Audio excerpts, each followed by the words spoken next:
तो अभी तक हमने जाना काइनेटिक एनर्जी के बारे में, क्या होती है काइनेटिक एनर्जी, इसकी डेफिनेशन पढ़ी, इससे रिलेटेड एग्जांपल्स देखे और इसके बाद हमने एक थ्योरम दी जिसका नाम था वर्क एनर्जी थ्योरम, इसके बारे में पढ़ा। ठीक है, अब हम पढ़ते हैं पोटेंशियल एनर्जी के बारे में। इसके बारे में हमने एक बार पहले भी डिस्कस किया है, इसके एग्जांपल्स देखे हैं। चलो इसको थोड़ा सा डिटेल में पढ़ते हैं। So hey, my name is Akshit and you are watching ASP a moment with science.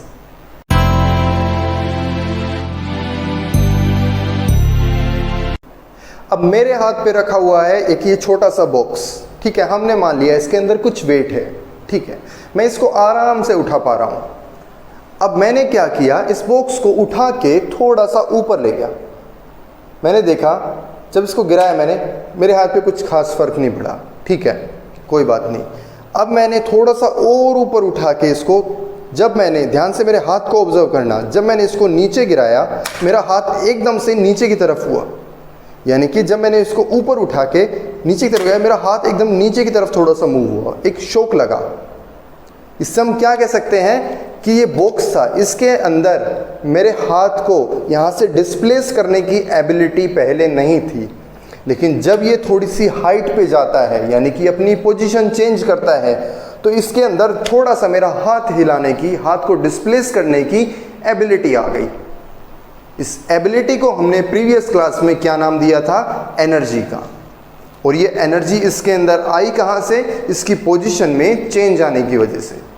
तो हम पोटेंशियल एनर्जी को कैसे डिफाइन कर सकते हैं, हम कह सकते हैं कि जो पोटेंशियल एनर्जी होती है वो क्या होती है, it is the energy stored in a body.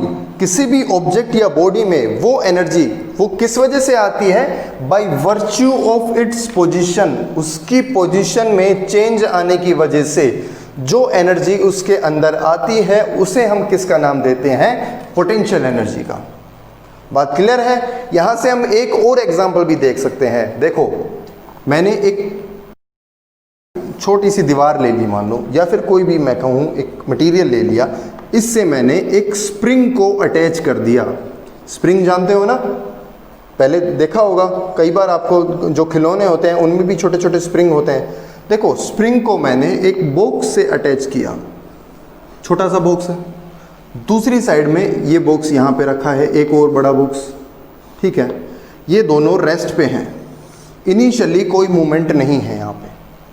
ठीक है, अब मैंने क्या किया, इस बॉक्स को यानी कि स्प्रिंग को थोड़ा सा इस साइड में एक फोर्स लगाया, यानी कि ये स्प्रिंग क्या कहाँ पे आ गया, स्प्रिंग कंप्रेस हो गया। भाई इस बॉक्स को यहाँ पे ऐसे लाएंगे तो स्प्रिंग कंप्रेस हो जाएगा ना, स्प्रिंग को कंप्रेस कर दिया, ये बॉक्स यहीं पे ही रखा है। ठीक है, ये इस साइड में ले आया मैं, इस पे फोर्स लगा के यहाँ पे मैंने इसको लाके पकड़ लिया यहाँ पे। अब मैंने क्या देखा, जब रेस्ट पे था, इसके ऊपर कोई फोर्स नहीं लग रहा था, तो ये इस बॉक्स को एक हिट नहीं कर पा रहा था, टक्कर नहीं मार पा रहा था। ठीक है, दूसरे केस में मैंने क्या किया, इस बॉक्स को मैं उठा के थोड़ा सा इस साइड ले आया, थोड़ा सा कंप्रेस कर दिया।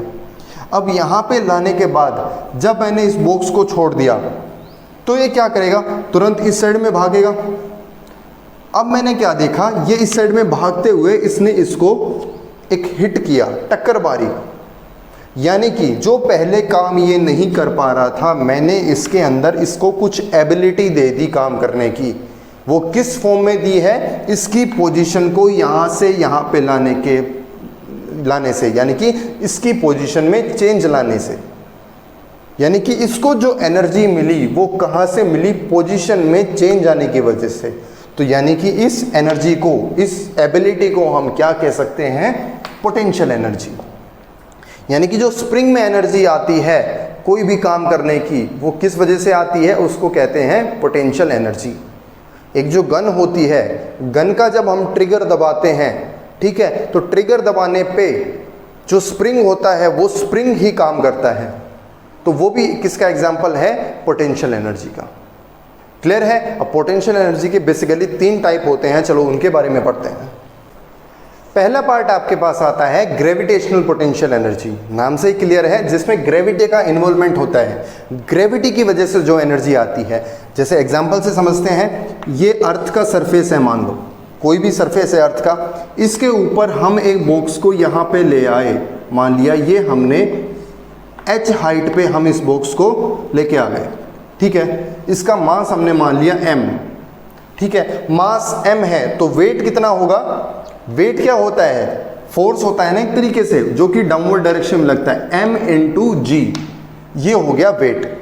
ये वेट किसके इक्वल होगा? जो फोर्स, जिस फोर्स के साथ ये जो अर्थ है ना कंप्लीट अपनी, जिस फोर्स के साथ ये अर्थ इस मास को नीचे की तरफ खींच रही है, ये हो गया इसका वेट, यानी कि एक फोर्स की वैल्यू आ गई, ठीक है। अब ये तो फोर्स आ गया, इतना डिस्टेंस इसको अर्थ तक कवर करना है, h हाइट कवर करनी है, ठीक है। अब वर्क का फॉर्मूला, वर्क डन बाई, ये ध्यान से समझो, वर्क डन बाई अर्थ। ये अर्थ इसको नीचे खींचने में कितना काम करेगी? जितना फोर्स लगाएगी और जितनी डिस्प्लेसमेंट कराएगी उसका मल्टीपल।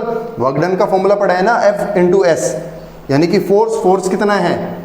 mg तो फोर्स लगा रही है और कितनी हाइट से खींच रही है?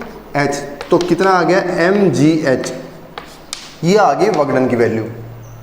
अब जो ये वर्क डन होगा इस ऑब्जेक्ट पे, इस मास पे, जो अर्थ के द्वारा वर्क डन होगा, ये इस ऑब्जेक्ट में किस फॉर्म में सेव है? एनर्जी के फॉर्म में। और ये एनर्जी कौन सी है? पोजीशन में चेंज की वजह से, एक हाइट पे ले जाने की वजह से। मैंने अभी एग्जांपल बताया था ना आपको, भाई ये चौक है, इसको h हाइट पे लेके गया, अब अर्थ इसको h हाइट से कितनी फोर्स के साथ कितना वर्क करना चाह रही है इसके ऊपर?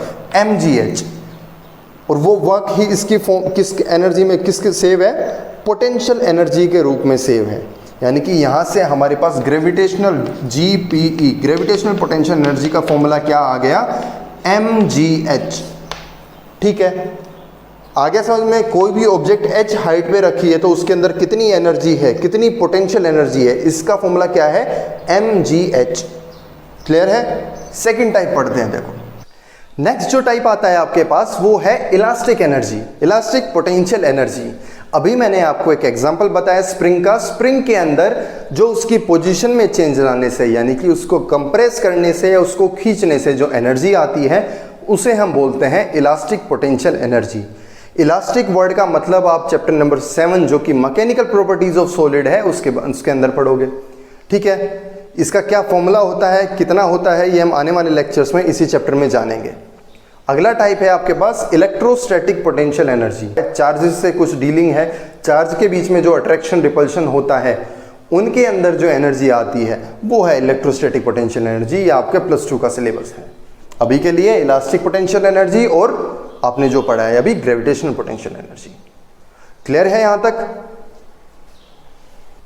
तो चलिए नेक्स्ट इसी में ये एडिशनली एक टॉपिक पढ़ते हैं जिसका नाम है कंजर्वेटिव और नॉन कंजर्वेटिव फोर्सेस। क्या होते हैं ये, इसको एक सिंपल से एग्जांपल से समझने की कोशिश करते हैं। कोई भी 2 पॉइंट्स हैं A और B, आपको बोला जाता है कि आपको पॉइंट A से B तक जाना है और लौट के B से A पे ही आना है, ठीक है। आपके पास एक कंडीशन दे दी, A से B तक जाओ और लौट के यहीं पे आओ, और आपको बोला जाए कि आप कोई भी रास्ता लो, हमें इससे कोई मतलब नहीं है। अब ये आपके ऊपर डिपेंड करता है कि आपको रास्ते से फर्क पड़ता है या नहीं पड़ता। आप बोलो कि हाँ सर मैं तो एक सिंपल सा स्ट्रेट अच्छा सा रोड ले लिया, यानी कि कच्चा रास्ता ले लिया मैंने, ठीक है। दूसरा कहता है कि नहीं सर मैंने तो एक हाईवे लिया, थोड़ा सा लंबा जरूर पड़ा हाईवे पर मैंने एक हाईवे लिया। तीसरा बोलता है सर मेरे पास घर में एक नाव रखी थी, मैं एक नदी में नाव डाली और यहाँ से अपने लेके गया बिंदास, ठीक है। 3 चीज़ आ गई हमारे पास। अब ये तो थी इनके बाद, यानी कि इन्हें रास्ते से फर्क पड़ा, ठीक है। अब एक बंदा है उसे रास्ते से कोई मतलब ही नहीं है, उसे मतलब है सिर्फ उससे जो काम दिया गया है उससे, यानी कि उसको कैसे भी, चाहे इससे भेज दो, चाहे इससे भेज दो, चाहे इससे भेज दो, उसे सिर्फ मतलब है A से B तक जाना है और B से A तक आना है, ठीक है। इस एग्जांपल से समझ में क्या आया कि जिनको रास्ते से फर्क पड़ा, यानी कि वो 3 बंदे जिन्होंने अपने अपने रास्ते अलग चुने, उन्हें रास्ते से फर्क पड़ा, उन्हें हम बुलाते हैं नॉन कंजर्वेटिव। और जिन्हें रास्ते से फर्क नहीं पड़ा, जिस बंदे को सिर्फ उसे अपना काम करके वापस आना था, इनिशियल और फाइनल पोजीशन पे काम करना था, उसको बुलाते हैं हम कंजर्वेटिव। अब ये तो बात हो गई समझने वाली। अब इस चीज़ को फिजिक्स पे कैसे अप्लाई करते हैं, देखो मैं मान लो ये ग्राउंड है, ठीक है, अर्थ है, ये अर्थ का सरफेस है, मैंने यहां से एक बॉल को ऊपर की तरफ फेंका, ये बॉल ऊपर जाती है और लौट के नीचे की तरफ आ जाती है, यानी कि जो इसकी इनिशियल पोजीशन थी वही इसकी फाइनल पोजीशन है। तो वर्क डन कितना हुआ, फोर्स इनटू डिस्प्लेसमेंट। फोर्स तो कुछ भी लगाया हो चाहे, डिस्प्लेसमेंट कितनी है इसके अंदर, इनिशियल और फाइनल में जो थी वहीं पे ही आ गई, यानी कि जीरो, यानी कि वर्क डन जीरो। फिजिक्स में हम कहेंगे कोई भी ऐसा एक सर्कुलर लूप, रास्ता पूरा सर्कुलर, यानी कि इनिशियल से फाइनल तक का एक सर्कुलर लूप जहां पे वर्क डन की वैल्यू जीरो है, ऐसे में जो फोर्स अप्लाई होता है उसे हम कहते हैं कंजर्वेटिव फोर्स। जैसे कि यहां पे हमने एक बॉल को ऊपर फेंका और बॉल नीचे की तरफ आई, इस पे फोर्स कौन लगा रहा है, अर्थ, यानी कि ग्रेविटी लगा रही है। ग्रेविटी ने इसके ऊपर कितना वर्क किया, जीरो, यानी कि हम कह सकते हैं जो ग्रेविटी है, जो ग्रेविटेशनल फोर्स है, वो कैसा फोर्स है, कंजर्वेटिव फोर्स, यानी कि उसे कोई मतलब नहीं है कि बॉल के रास्ते में क्या चीज आई, उसने तो बस उस बॉल को ऊपर फेंका और नीचे की तरफ खींच लिया, ठीक है। तो यानी कि ग्रेविटेशनल फोर्स कैसा फोर्स हुआ, कंजर्वेटिव फोर्स। एक और एग्जांपल देख लो, ये कोई भी एक मटेरियल है, इससे मैंने स्प्रिंग को अटैच कर दिया, ये स्प्रिंग यहां से था, ठीक है, मैंने इसको थोड़ा सा कंप्रेस कर दिया, कंप्रेस किया, चलो भैया कंप्रेस कर दिया, यहाँ पे आ गया ये। अब यहाँ पे मैंने छोड़ दिया इसको, ये क्या करेगा, इस साइड जाएगा, फिर यहाँ पे आएगा, फिर इस साइड, फिर यहाँ पे, फिर इस साइड, फिर यहाँ पे, इस साइड, यहाँ से इस साइड, लास्ट में आके ये दोबारा से यहीं पे ही रुक जाएगा, है कि नहीं भाई। स्प्रिंग को दबाओगे, छोड़ोगे तो थोड़ा सा लेफ्ट राइट होके ये थोड़ा सा ऐसे ऐसे होता हुआ दोबारा से इसी पोजीशन पे आ गया, यानी कि इसे कोई मतलब नहीं है इसके इस बीच में क्या आया, इसे मतलब क्या है कि यहां से शुरू हुआ था तो इसे यहीं पे ही खत्म होना है, इनिशियल और फाइनल। यानी कि हम कह सकते हैं जो इलास्टिक फोर्स होता है, जो कि स्प्रिंग के अंदर फोर्स होता है, वो भी कैसा होता है, कंजर्वेटिव फोर्स होता है, जिसे सिर्फ इनिशियल और फाइनल पोजीशन से मतलब होता है। जिसके केस में वर्क डन जो होता है सर्कुलर लूप, इस केस में कहें कि इसके द्वारा वर्क डन कितना है, वो जीरो है। क्यों, क्योंकि यहां से शुरू हुआ था, चाहे कितना भी गया हो, फाइनल पोजीशन इसकी यही है, यानी कि जो नेट डिस्प्लेसमेंट है वो कितनी है, जीरो।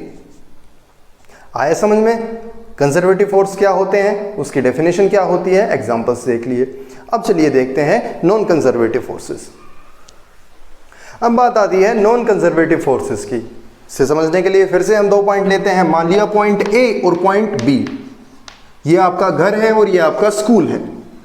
आपको बोला जाए, आपको एक साइकिल दे दी, नई सी साइकिल एकदम बिंदास, आपको बोल दिया जाए कि आपको घर से साइकिल पे जाना है आज से स्कूल में, रास्ते अपने खुद बनाओ, खुद चुनो रास्ते। तो एक बच्चे ने रास्ता सुना कि हाँ मैं क्या काम करता हूँ, मैं एक बड़ा सा अच्छा सा रोड पकड़ता हूँ, घूमते फिरते मस्त जाऊँगा एकदम बिंदास, यहाँ से गया, ठीक है। दूसरे बच्चे ने थोड़ी समझदारी दिखाई, थोड़ी शानपत्ती ज़्यादा दिखाई, उसने क्या किया, उसने एक छोटा रास्ता चुना, जल्दी पहुँचूंगा, लेकिन वो ये भूल गया कि इस रास्ते में मिट्टी पड़ी थी, बहुत ज़्यादा रेत मिट्टी था, ठीक है। तो आप देखोगे क्या एक फ्रिक्शन वर्ड आपने पहले नाम सुना है। फ्रिक्शन क्या होता है, दो सरफेस के बीच में लगने वाला फोर्स, यानी कि हम इस डायरेक्शन में चल रहे हैं तो अर्थ यानी कि फ्रिक्शन जो कि सरफेस है वो हमारे दूसरी साइड में एक फोर्स लगाता है, उसे हम बोलते हैं फ्रिक्शन। यानी कि आप देखो, मैं अपने हाथ को इसके ऊपर ऐसे करने की, स्लाइड करने की कोशिश करूँ तो दूसरा हाथ मेरा रोकता है ना, वो किस वजह से रोक रहा है, दूसरा हाथ एक फ्रिक्शन फोर्स लगा रहा है पीछे की तरफ, ठीक है। अब आप दिमाग लगा के बताओ, क्या रोड पे ज़्यादा फ्रिक्शन होगा या रेत में यानी कि मिट्टी में ज़्यादा फ्रिक्शन होगा? भाई मिट्टी में ज़्यादा फ्रिक्शन होगा, क्योंकि मिट्टी पीछे की तरफ ज़्यादा धकेलेगी ना, उसे ज़्यादा फोर्स लगाना पड़ेगा। यानी कि इसका जो फ्रिक्शन है वो कम है किसके फ्रिक्शन से, इसके फ्रिक्शन से। यानी कि जो फ्रिक्शनल फोर्स है क्या वो रास्ते पे डिपेंड किया या फिर इनिशियल और फाइनल पोजीशन पे डिपेंड किया? खुद दिमाग लगा के बताओ भाई। रास्ते पे डिपेंड किया ये तो, यानी कि हम कह सकते हैं कि जो फ्रिक्शनल फोर्स आया हमारे पास वो क्या आया आपके, नॉन कंजर्वेटिव। यानी कि ये जो फ्रिक्शनल फोर्स है ये डिपेंड करता है कि आपने रास्ता कौन सा लिया है। बात क्लियर है? तो क्या आ गया, frictional force is a example of non conservative forces. ठीक है, नॉन कंजर्वेटिव फोर्सेस में आप एक एग्जांपल और ले सकते हो, विस्कोसिटी। इसके बारे में आप आगे जाके मैकेनिकल प्रॉपर्टीज ऑफ फ्लूइड में पढ़ोगे क्या होती है विस्कोसिटी। एग्जाम्पल के लिए अभी हम समझ सकते हैं कि विस्कोसिटी एक ऐसा फोर्स होता है, एक टाइप का फोर्स ऑफ फ्रिक्शन ही होता है जो लिक्विड की अलग अलग लेयर के बीच में लगता है। एग्जाम्पल के लिए समझ सकते हैं, एक गिलास में पानी है, एक गिलास में शहद है आपके पास, दोनों को गिरा दो नीचे। क्या लगता है कौन सी चीज ज्यादा तेज चलेगी, पानी या शहद? पानी ज्यादा तेज बहेगा। क्यों? क्योंकि जो शहद और पानी है, विस्कोसिटी को समझ सकते हो, हिंदी में कह सकते हैं गाढ़ापन। भाई कौन सी चीज ज्यादा विस्कस है, शहद, तो शहद आराम से बहेगी, उसके बीच में फोर्स ऑफ फ्रिक्शन ज्यादा है। तो ये भी किस चीज पे डिपेंड करता है, पाथ के ऊपर। ठीक है, तो ये भी केस का एग्जांपल हो गया नॉन कंजर्वेटिव फोर्सेस का। क्लियर है बात? तो आज हमने इन सब के पोटेंशियल एनर्जी के बारे में जाना और कंजर्वेटिव और नॉन कंजर्वेटिव फोर्सेस के बारे में जाना। नेक्स्ट लेक्चर में हम पढ़ेंगे कंजर्वेशन ऑफ मैकेनिकल एनर्जी। हम देखेंगे जो मैकेनिकल एनर्जी होती है वो कॉम्बिनेशन होती है काइनेटिक एनर्जी और पोटेंशियल एनर्जी। और हम देखेंगे कि जब एक एनर्जी बढ़ती है तो दुगने उसी अमाउंट में वो दूसरी एनर्जी घट जाती है। एक घटती है, दूसरी बढ़ती है तो दूसरी घटती है, मतलब दोनों बैलेंस करके चलती है एक दूसरे को। इसके बारे में हम नेक्स्ट लेक्चर में पढ़ेंगे। ठीक है, थैंक यू।